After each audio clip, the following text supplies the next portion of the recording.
اس جنگ کے بعد یعنی جنگ فجار کے بعد ہی ذی القعدہ کے مہینے میں 5 قریشی قبائل کے درمیان ایک عہد نامہ طے پایا جسے حلف الفضول کہتے ہیں۔ ان قبائل کے نام یہ ہیں: بنو ہاشم، بنو مطلب، بنو اسد، بنو زہرہ اور بنو تیم۔ ٹھیک ہے، اس کی وجہ کیا ہوئی تھی؟ اس کی وجہ یہ ہوئی کہ زبید یعنی یمن کا ایک آدمی سامان تجارت لے کر مکہ آیا۔ عاص بن وائل نے اس سے سامان خرید لیا لیکن قیمت ادا نہ کی۔ اس نے بنو عبد الدار، بنو مخزوم اور بنو جمح، بنو سہم اور بنو عدی سے فریاد کی لیکن انہوں نے کوئی توجہ نہ دی۔ یعنی مختلف فیملیز کے پاس یہ شخص گیا کہ دیکھو مجھ سے اس نے مال لیا ہے لیکن مجھے پیمنٹ نہیں کر رہا، لیکن کسی نے بھی توجہ نہیں دی۔ چنانچہ اس نے جبل ابو قبیس پر چڑھ کر چند اشعار میں اپنی مظلومیت کا نقشہ کھینچا۔ یہ جو جبل ہے نا، آج آپ وہاں پر اگر آپ حرم جاتے ہیں، آپ نے کچھ محلات دیکھے بنے وہاں پر، جتنے بھی امام ہیں یا جتنے بھی بادشاہ ہیں، ان کے حرم کے پاس ہی کچھ رہائشی مکانات یا محلات یا آپ کہہ لیں بنائے گئے ہیں۔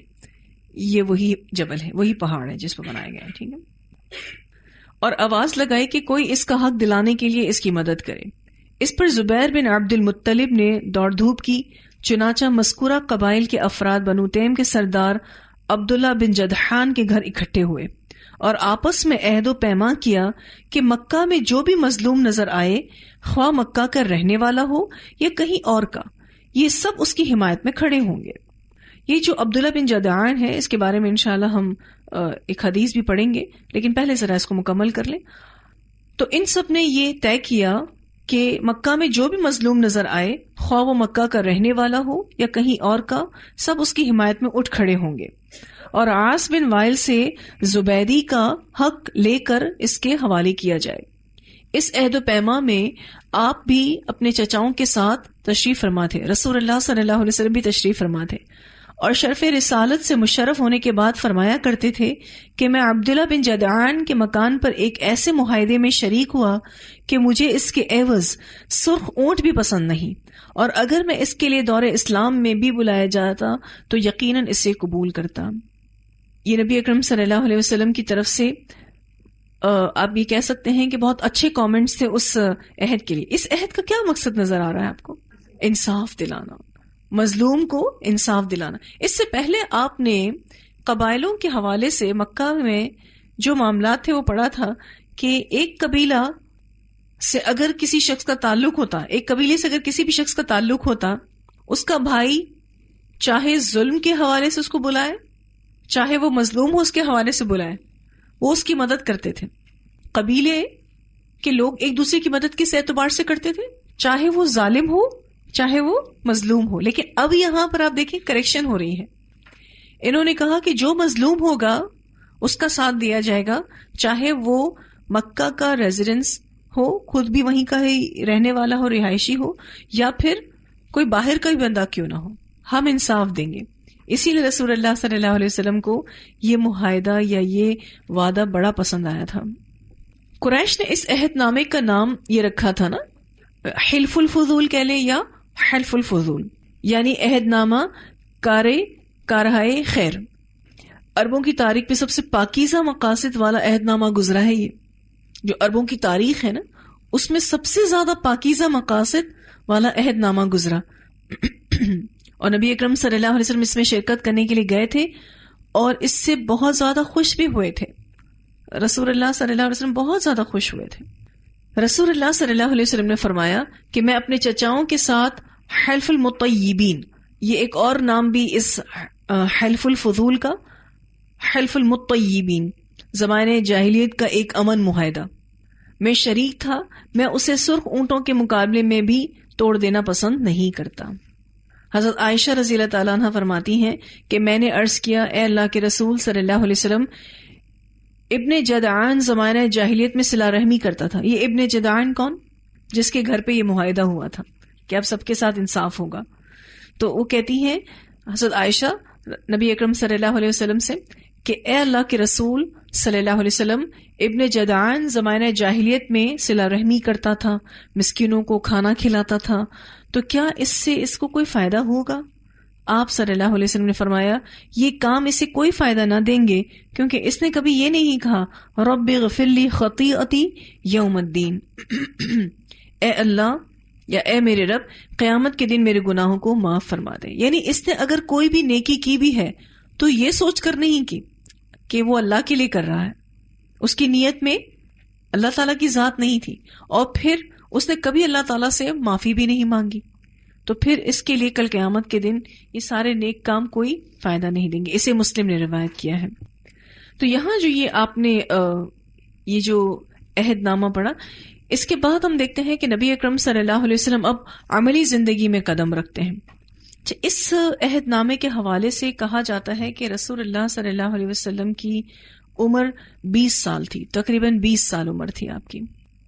عمر کے حوالے سے آپ دیکھیں کچھ مختلف آراء آتی ہیں کچھ واقعات کے ساتھ۔ خیر، یہ آپ اتنا اندازہ لگا لیں کہ یہ اب تک جتنے بھی آپ نے واقعات پڑھے ہیں ان سب کا تعلق آپ صلی اللہ علیہ وسلم کی نوجوانی کی عمر سے تھا، یعنی آپ ٹین ایجر تھے، ٹھیک ہے، 13، 14، 15، 16، 17، 18، 19، اس کو ٹین ایج کہتے ہیں نا، 13 سال سے 19 سال کے، تقریباً یہی عمر رہی آپ صلی اللہ علیہ وسلم کی، جس میں آپ نے تجارتی سفر بھی کیا، جس میں آپ نے ایک جنگ میں بھی حصہ لیا، اور جس میں آپ نے ایک معاہدے میں بھی حصہ لیا۔ اب رسول اللہ صلی اللہ علیہ وسلم عملی زندگی میں قدم رکھتے ہیں۔ نبی اکرم صلی اللہ علیہ وسلم یتیم پیدا ہوئے اور اپنے دادا پھر چچا کی کفالت میں پرورش پائی۔ والد سے وراثت میں جو کچھ ملا تھا تو اس سے کچھ ہونے والا نہیں تھا، لہٰذا جو ہی آپ ہلکے پھلکے کام کرنے کے لائق ہوئے اپنے رضائی بھائیوں کے ساتھ دیار بنو سعد میں بکریاں چرانے لگے۔ پھر جب مکہ آئے تو وہاں بھی چند قیرات کے عوض اہل مکہ کی بکریاں چرائیں۔ یہ ساری احادیث ہیں، یہ بھی بخاری کی روایت ہے۔ قیرات 1 دینار کا 20واں یا 24واں حصہ ہوتا ہے، جس کی قیمت اس زمانے میں بمشکل 80-90 روپے ہو سکے گی، بہت مشکل سے۔ آج کے 80-90 روپے کیا ہیں؟ 80-90 روپے آج کے کچھ بھی نہیں۔ اور یہ نبی اکرم صلی اللہ علیہ وسلم کی مطلب حقیر رقم کے عوض رسول اللہ صلی اللہ علیہ وسلم نے بکریاں چرائیں۔ اچھا، وہاں پر اونٹ چرانے کے لیے بھی چرواہے ہوا کرتے تھے۔ مکہ کی زندگی میں اونٹ بھی چرائے جاتے تھے اور وہ بھی چرواہے ہوا کرتے تھے، لیکن آپ دیکھیں کہ انبیاء کو بکریاں چرانے کا ہی کام دیا گیا۔ اس کی وجہ یہ ہے کہ اونٹوں کے اندر کینہ ہوتا ہے۔ اونٹ جو ہے ایک ایسا جانور ہے جس کے اندر سختی بہت ہے، اس کو سختی کے ساتھ ڈیل کرنا پڑتا ہے، لیکن بکریاں جو ہیں وہ بہت بھولا بھالا جانور ہے اور بہت معصوم اور بے وقوف جانور بھی کہا جاتا ہے۔ تو اسی لیے آپ دیکھیں تو انبیاء کو بکریاں چرانے کا کام دیا گیا، اونٹوں کو چرانے کا کام نہیں دیا۔ گو کہ کبھی کبھی آپ صلی اللہ علیہ وسلم نے اونٹ بھی چرائے، لیکن بیسیکلی آپ کا جو پروفیشن تھا، آپ کا جو تجارت کا یا اپنا پیسہ کمانے کا جو ایک ذریعہ تھا، جب آپ بہت چھوٹے تھے جوانی میں، تو اس وقت بکریاں چرایا کرتے تھے۔ اوائل عمر میں بکری چرانا انبیاء کی سنت ہے۔ ایک بار عہد نبوت میں نبی اکرم صلی اللہ علیہ وسلم نے فرمایا کہ کوئی بھی نبی نہیں گزرا مگر اس نے بکری ضرور چرائی ہے۔ حضرت موسیٰ کے بارے میں تو آپ جانتے ہی ہیں کہ جب وہ مدین گئے تھے مصر کو چھوڑ کے، تو وہاں پر جا کر حضرت شعیب علیہ السلام کی بھی بکریوں کو ہی انہوں نے چرایا تھا، اور 1 سال نہیں بلکہ 10 سال بکریاں چرائیں۔ تو ہر نبی نے بکریاں ضرور چرائیں گے، اسے بخاری نے روایت کیا ہے۔ پھر جب آپ جوان ہو گئے تو غالباً تجارت کرنے لگے، کیونکہ بعض روایات میں مذکور ہے کہ آپ صائب بن ابی صائب کے ساتھ مل کر تجارت کرتے تھے۔ آپ کا کچھ اس طرح کا کام کاج تھا کہ آپ کو مکہ سے کچھ مکہ کی پروڈکٹس جو ہوتی تھیں، کچھ سامان تجارت لے کر دوسرے شہر جا کے، وہاں جا کر اس کو بیچ کے ادھر کی کچھ اسپیشلٹیز لاتے۔ تو یہ آپ صلی اللہ علیہ وسلم کا کام تھا کہ مختلف جگہوں پر اپنے سٹالز لگانا، اور پھر وہاں سے جو پیسہ یا جو نفع حاصل ہو اس سے وہاں کی چیزیں خرید کے پھر مکہ میں لے کر آنا، یا پھر وہاں کا نفع مکہ میں لے کر آنا۔ آپ بہترین ساجی تھے، نہ حجت اور بحث کرتے تھے اور نہ جھگڑتے تھے، یعنی آپ ایک بہت اچھے بزنس پارٹنر تھے. عموماً آپ دیکھیں کہ بزنس پارٹنرشپ جو ہوتی ہے وہ اتنی پرولونگ نہیں ہو سکتی، اتنا لمبا نہیں چل سکتی، کیونکہ اس میں کسی نہ کسی کی نیت خراب ہو جانا، سخت رویے یا ذہن نہ ملنا، کچھ نہ کچھ اس طرح کی چیزیں ہو سکتی ہیں. لیکن رسول اللہ صلی اللہ علیہ وسلم بہترین ساجی تھے، بہت اچھے دوست تھے، نہ حجت کرتے، نہ بحث کرتے، نہ جھگڑا کرتے تھے. بخاری کی روایت میں آتا ہے کہ رسول اللہ صلی اللہ علیہ وسلم نہ بدخو تھے، نہ سخت دل اور نہ بازاروں میں شور کرنے والے. یہ ویسے تو آپ صلی اللہ علیہ وسلم کی وہ بھی صفات ہیں جو تورات میں بھی بیان ہوئی ہیں، جو رسول اللہ صلی اللہ علیہ وسلم نے تورات میں بھی بیان کی. آپ صلی اللہ علیہ وسلم کی صفات تورات میں بھی بیان ہوئی، لیکن یہی سیم صفات بخاری میں بھی آئی ہیں، جو کہ آپ اس سے پہلے سورۃ الاعراف میں بھی رسول اللہ صلی اللہ علیہ وسلم کے حوالے سے یہ آیتیں پڑھ چکے ہیں کہ جس میں ایک نبی امی آیا ہے اور جس کا ذکر تورات میں بھی ملتا ہے، پچھلی کتابوں میں بھی ملتا ہے. تو آپ بہت اچھے بزنس پارٹنر بھی تھے. آپ صلی اللہ علیہ وسلم کے حوالے سے جو یہ کہ آپ کا ذکر پچھلی کتابوں میں بھی ملتا ہے، ان آیتوں کو آپ کے سامنے تھوڑا سا سنوا دیتے ہیں کہ کیا یہ آیتیں تھیں. الذين يتبعون الرسول النبي الأمي الذي يجدونه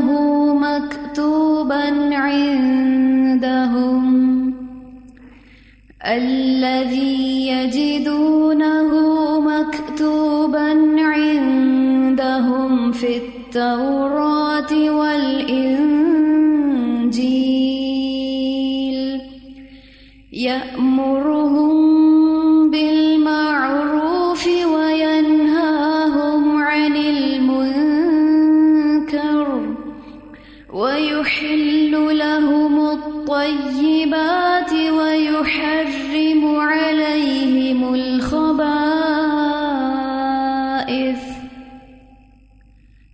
ويضع عنهم إصرهم والأغلال التي كانت عليهم فالذين آمنوا به وعزروه ونصروه واتبعوا النور الذي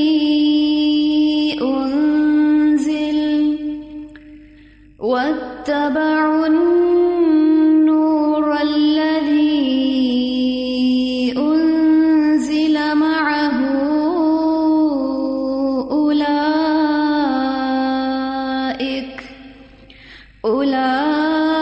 أولئك هم المفلحون. قل يا أيها الناس إني رسول الله إليكم جميعا الذي له ملك السماوات والأرض لا إله إلا هو يحيي ويميت فآمنوا بالله ورسوله النبي الأمي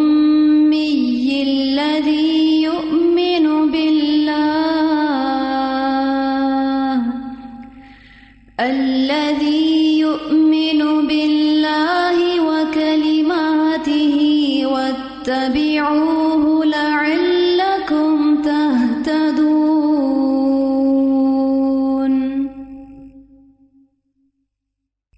جی، اس آیتوں میں نبی اکرم صلی اللہ علیہ وسلم کے حوالے سے الحمدللہ ترجمے سے آپ سب واقف ہیں. تو یہی بات ہے کہ اس میں تورات میں بھی ان کا ذکر ہے اور آپ لوگوں کو نیکی کا حکم دیتے اور برائیوں سے روکتے، اور جو بھی بوجھ وغیرہ اس امت پر تھے ان سب کو اتارنے کے لیے آئے تھے. اس میں جو آپ صلی اللہ علیہ وسلم کے حوالے سے ہے کہ آپ بالکل بھی لڑائی جھگڑا، حجت بازی، کوئی بحث مباحثہ اپنے ساتھیوں سے نہیں کیا کرتے تھے. آپ معاملات میں ہر درجہ امانت، سچائی اور پرہیز کے لیے مشہور تھے، اور زندگی کے سارے میدانوں میں آپ کا یہی وتیرہ تھا، یعنی طریقہ تھا، چنانچہ آپ کا لقب ہی امین پڑ گیا۔ اب یہاں جو بات ہے کہ نبی اکرم صلی اللہ علیہ وسلم اور باقی جتنے بھی انبیاء آئے ان سب کو بکریاں چرانے کا کام دیا گیا، کیونکہ یہ وہ کام تھا کہ جس کے ذریعے آگے وہ اپنی امتوں کو سنبھال سکتے تھے، کیونکہ بکریاں چرانے کی اس عمل میں اس چیز کی مشق تھی کہ مستقبل میں آپ کے اقوام کی دیکھ بھال اور ان کے سیاسی امور کو کیسے انجام دینا ہے۔ اب جیسے کہ گلہ بانی جو ہے، جس میں آپ کہتے ہیں کہ بکریاں چرانا گلہ بانی، اس میں سب سے پہلے تو لیڈرشپ ٹریننگ تھی۔ رسول اللہ صلی اللہ علیہ وسلم کو لیڈرشپ بنانے، کیسے بننا ہے، کیسا لیڈر بننا ہے، تو لیڈرشپ ٹریننگ تھی کہ آپ لوگوں کی رہنمائی کیسے کریں گے، کیونکہ بکریاں جو ہے وہ بڑا معصوم جانور ہے، بڑا بھولا بھالا جانور ہے، اور یہ بکریاں جو ہیں اتنی یا سمجھ لیں کہ بیوقوف جانور کہا جاتا ہے، ان کو اگر کوئی چرواہا رہنمائی نہ کرے تو یہ ادھر ادھر پھیل جاتی ہیں اور بہت مرضی سے اپنے ادھر ادھر ہونا چاہتی ہیں، لیکن چرواہا ہی ان کو قابو کرتا ہے اور ان کو چلاتا ہے۔ تو ایک تو سب سے پہلے اس میں لیڈرشپ ٹریننگ تھی، دوسرا اس کام کی کہ جو کہ سارے انبیاء کو کروایا گیا، اس کا سب سے بڑا فائدہ کہ اس بندے کے اندر صبر بہت آتا ہے، بہت زیادہ پیشنس اس کے اندر آتا ہے، کیونکہ یہ صبر بکریاں چرانے والے چرواہے کے لیے بہت ضروری ہے۔ آپ جانتے ہیں کہ یہ کام کتنا طویل ہوتا ہے؟ اگر صبح سے یہ کام شروع ہوتا ہے طلوع آفتاب سے، تو ختم کب ہوتا ہے؟ غروب آفتاب پر۔ اور اگر چرواہا صبر اور تحمل کا مظاہرہ نہ کرے تو بکریاں بھوکے پیٹ رہ جائیں گی۔ مثلا وہ تھوڑا تھوڑا، آپ کو پتا ہے بکریاں بہت دھیرے دھیرے کھانا کھاتی ہیں، بہت دھیرے دھیرے گھاس چرتی ہیں، ایک دم سے نہیں کھاتی ہیں۔ تو اگر چرواہا صبر کا مظاہرہ نہ کرے تو پھر وہ بھوکے پیٹ رہ جائیں گی۔ تو اب دیکھیں کہ انسانی تربیت کے لیے مربی کو کیسا ہونا چاہیے؟ صبر کرنا چاہیے، کیونکہ لوگوں کو جب آپ دین پڑھاتے ہیں، دین سکھاتے ہیں، تو وہ عمل کیسے کرتے ہیں؟ جھٹ عمل کرنے لگتے ہیں، دھیرے دھیرے ان کے اندر عمل آتا ہے۔ تو صبر پیدا کرنے کے لیے اللہ تعالیٰ نے یہ کام ہر نبی سے کروایا۔ پھر اس کے بعد آپ دیکھیے تو تواضع کے لیے بھی، کیونکہ تواضع جو ہے وہ چرواہے کی فطرت بن جاتی ہے، بکریوں کی خدمت کرنا اور اس کی نسل کا اہتمام، بڑھانے کا اہتمام کرنا، ان کی حفاظت کا بندوبست کرنا، اور اگر اس کو سونا پڑ جائے تو ان کے قریب ہی سو جانا، بکریوں کے پاس ہی سو جانا۔ اگر ان کا بول و براز جو ہے وہ کپڑوں پر لگ جائے، پیشاب وغیرہ بھی کپڑوں پر لگ جائے، تو تنگ دل نہیں ہونا۔ تو یہ والی جو آپ صلی اللہ علیہ وسلم کو ٹریننگ دی گئی تاکہ عاجزی پیدا ہو، تواضع پیدا ہو۔ پھر اس کے بعد اگر ہم دیکھیں تو کائنات پر غور و فکر کرنے کا معاملہ بھی اس سے بہت سکھایا گیا، کیونکہ جب بھی کوئی چرواہا اپنی بکریوں کو چرانے جاتا ہے تو وہ نیچر کے بہت قریب ہوتا ہے، تو کائنات پہ غور و فکر کرنے کا موقع ملتا ہے کہ کائنات کس نے بنائی ہے۔ کوئی بھی اگر چرواہا اپنی بکریوں کو چرانے لے جاتا ہے تو لازماً وہ ایسے کھلے میدانوں میں، باغوں میں یا پہاڑوں پر، اس طرح سے، تو وہ نیچر کے بہت قریب ہوتا ہے۔ تو کائنات پر غور و فکر اس کام سے سیکھنے کو ملتا ہے۔ اسی طرح سے احساس ذمہ داری، سینس آف رسپانسبلٹی بھی پیدا ہوتا ہے۔ ظاہر ہے ایک بکریوں کو لے کر جانا، ان کو کھلانا، ان کا پیٹ بھرا ہے نہیں بھرا ہے یہ دیکھنا، پھر ان کو واپس لانا، ایک ایک بکری کا خیال کرنا، ساری بکریوں کو جمع کر کے لے جانا، پھر ان کو واپس بھی لے کر آنا، تو یہ ایک سینس آف رسپانسبلٹی انسان کے اندر پیدا ہوتی ہے اس سے۔ اس کے علاوہ آپ دیکھیں تو اس میں بہادری اور شجاعت بھی پیدا ہوتی ہے، کیونکہ ایسے بہت سے لمحات چرواہے کو نصیب ہوتے ہیں کہ جس میں اس کی بکریوں پہ کوئی جنگلی یا جانور یا درندہ حملہ کرتا ہے تو وہ اس سے بھی بچاتا ہے۔ تو یہ بہت ہی بہادری اور شجاعت پیدا کرنے والا کام ہے کہ کوئی جنگلی جانور آ جائے تو اس کا مقابلہ کر کے فوراً اپنی بکریوں کی پھر وہ حفاظت کر سکے۔ اسی طرح سے آپ دیکھیں کہ اس کام میں سادگی کا بھی بڑا سبق ملتا ہے کہ بہت سادہ زندگی ہوتی ہے، چرواہے کی زندگی بہت سادہ ہوتی ہے۔ پھر رحمت اور شفقت کے حوالے سے بھی اس میں ٹریننگ ہے کہ جیسے اگر کوئی بکری بیمار ہو جاتی ہے یا اس کو کوئی چوٹ لگ جاتی ہے یا اس کی کوئی ہڈی وغیرہ ٹوٹ جاتی ہے تو ان تمام چیزوں کا علاج بھی چرواہے ہی کرتا ہے۔ اب بکری کو اگر کچھ ہو گیا ہے تو پھر وہ اگر جو بکری کے لیے اتنا سینسیٹیو ہوگا تو پھر وہ انسانوں کے لیے کتنا زیادہ ہوگا۔ تو یہاں اس میں رحمت اور شفقت کا مادہ بھی پیدا کیا جاتا ہے اس کام کے ذریعے. تو جو شخص جانوروں کے ساتھ اتنا مہربان ہوگا تو پھر وہ انسانوں کے ساتھ تو اس سے زیادہ مہربان ہوگا. اور خاص طور پہ پھر وہ ہستی کہ جس کو اللہ تعالیٰ رسول اللہ صلی اللہ علیہ وسلم بنا کر بھیجنے والے تھے، تو پھر لوگوں کی تعلیم کا اہتمام کرنا، ان کی رہنمائی کرنا، ان کو جہنم سے بچانا، ان کو دنیا اور آخرت کے لیے سرخرو کرنے کی کوششیں کرنا، یہ تو پھر رسول اللہ صلی اللہ علیہ وسلم ہی اس کام کے ذریعے ہی سکھائے گئے تاکہ آگے لوگوں کی رہنمائی کر سکے. اور پھر یہ کہ محنت سے روزی کمانے کا جذبہ بھی، ظاہر کام کرنا بڑا مشکل تھا، صبح سے لے کر شام تک بکریوں کو چرانا، اور پھر اس کے بعد تربیت کا مرحلہ تو بے شک اس میں تھا، لیکن اس میں آپ دیکھیے کہ امت کے لیے ایک بہت بڑا دست تھا کہ محنت سے روزی کمائی جائے، وہ بھی حلال روزی کمائی جائے.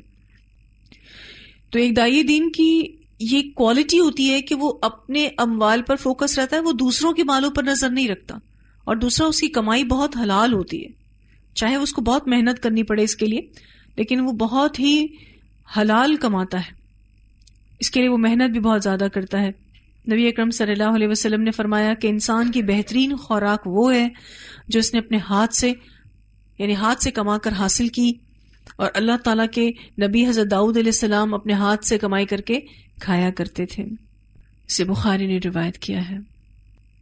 تو بکریاں چرانے کے تربیتی اثرات بہت زیادہ تھے، جس میں یہ کچھ چیزیں میں نے آپ کو بتائی. آپ اگر اپنے حساب سے کچھ غور و فکر انشاءاللہ نیکسٹ کلاس میں اگر کر آئیں کہ اور کیا فائدہ اس سے مل سکتا ہے بکریوں کو چرانے سے. کچھ ہم نے آپ کو بتایا جس میں لیڈرشپ ٹریننگ تھی کہ رہنما کیسے بننا ہے، اور پیشنس یعنی صبر، اس کے علاوہ کائنات پر غور و فکر کرنے کا سکھایا گیا، احساس ذمہ داری پیدا کی گئی، تواضع اور بہادری، سادگی، رحمت اور شفقت، محنت سے روزی کمانے کا جذبہ پیدا کیا گیا. اور پھر دیکھیں کہ بکریوں کو چرانے والا جب ان سب خوبیوں کا مالک بن جاتا ہے تو پھر اب وہ کسی قوم کو لیڈ کر سکتا ہے. اسی لیے سارے انبیاء سے یہ کام لیا گیا. فوکس بھی بڑھتا ہے، بالکل فوکس بھی بہت زیادہ بڑھتا ہے، کیونکہ آپ دیکھیں کہ آپ ابھی غافل نہیں ہو سکتے، بکریوں سے غافل نہیں ہو سکتے. اور پھر آپ دیکھیے کہ کس طریقے سے بھوکا پیاسا رہنا، گرمی کی شدت اور صحرا کی پھر گرمی کیسی ہوگی، جس کو رسول اللہ صلی اللہ علیہ وسلم برداشت کرتے تھے. اور پھر ایسا تھوڑی نہ تھا، آج تو ہم اپنے بچوں کو کہیں بھیجتے ہیں تو جو ٹفن بھی ساتھ جا رہا ہے، اور پانی کی بوتل بھی ساتھ جا رہی ہے، اور ساتھ میں رومال بھی ساتھ جا رہا ہے ہاتھ پوچھنے کے لیے. ٹھیک ہے، بہت ساری چیزیں ساتھ جا رہی ہیں، اس میں ایک ایک چیز جو شروع سے لے کر آخر تک ضرورت ہے وہ سب ساتھ دی جا رہی. وہ ماں پورا ڈبہ بنا کے بیٹا ہے کھا لینا آرام سے، ایسا کچھ نہیں تھا آپ صلی اللہ علیہ وسلم. اور وہ رسول اللہ صلی اللہ علیہ وسلم جب بکریاں چرانے جاتے تھے تو راستے میں کچھ بھی اگر بیریاں مل گئیں بیریاں کھا لی. تو جب نبی اکرم صلی اللہ علیہ وسلم جب نبی بنا دیے گئے تو اسی طرح سے ایک صحرا سے گزرنا ہوا تو صحابہ کرام بھی بیریاں توڑ کر لائے تھے. تو آپ صلی اللہ علیہ وسلم نے فرمایا وہ سرخ والی لینا، وہ میٹھی ہوتی ہیں. یعنی جو ٹریننگ پہلے ہوئی تھی اس سے پتا تھا کہ آپ صلی اللہ علیہ وسلم نے یہ بیریاں کھا کر ہی گزارا کیا کچھ، جس میں جو ان کا تجربہ تھا کہ جو سرخ رنگ کی ہوتی ہیں وہ میٹھی ہوتی ہیں. تو آج سیرت النبی صلی اللہ علیہ وسلم کا ایسا یہیں تک ہی روکتے ہیں. انشاءاللہ اگلی کلاس میں اس سے آگے اللہ کی توفیق سے پڑھیں گے. وآخر دعوانا ان الحمد للہ رب العالمین. سبحانک اللہم وبحمدک نشہد ان لا الہ الا انت نستغفرک ونتوب الیک. سبحان ربک رب العزة عما یصفون وسلام علی المرسلین والحمد للہ رب العالمین.